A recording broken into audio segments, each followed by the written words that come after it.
Сопругот како инспирација да создадеш дело за кое пред се е потребна храброст, а со кое ќе се вброише во само 10% од сатиричарите на Балканот кои напишале и објавиле свој дела со еротски афоризми.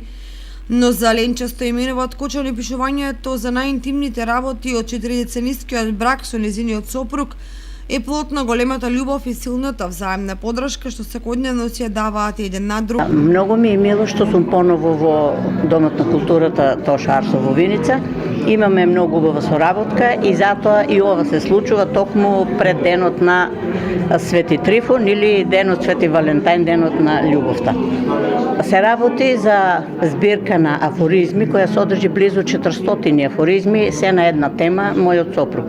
Вакви книги се многу ретки, може би затоа што многу малку се жени афористичари, а уште повеќе оние што пишуваат афоризми, може би ради своите сопрузи не би ни смели да пишуваат такви афоризми.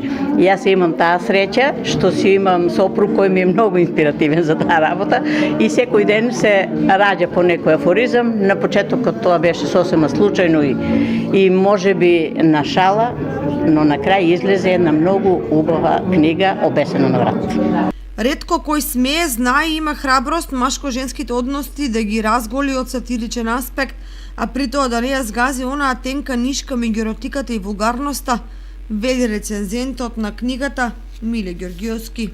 Еротскиот афоризам е специфична форма на афоризам и е доста помалку застапен. Процентуално не верувам дека ни 10% во целокупното творештво, како на македонската, така на балканската, па и на светската сатира. Еротскиот афоризам е малку по-специфична форма за разлика од обичниот афоризам.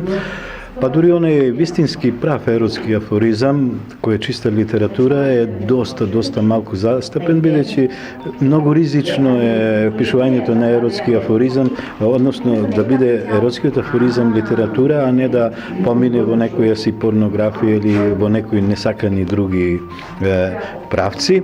Ние имаме многу малку, јас по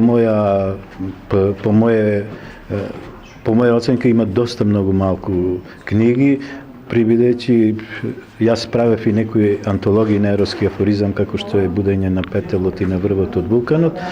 Сена се мислам дека преку сила има околу 10 книги со еротски афоризам. Мене ми е чест како рецензент на книгата на Ленча Стоименова, што ете и таа дојде во тоа одбрано друштво на луѓе кои негуваат, на сатиричари, афористичари кои негуваат еротски афоризам, и посакувам на Ленче уште многу книги од областа на еротскиот или афоризмот за машко-женски односи.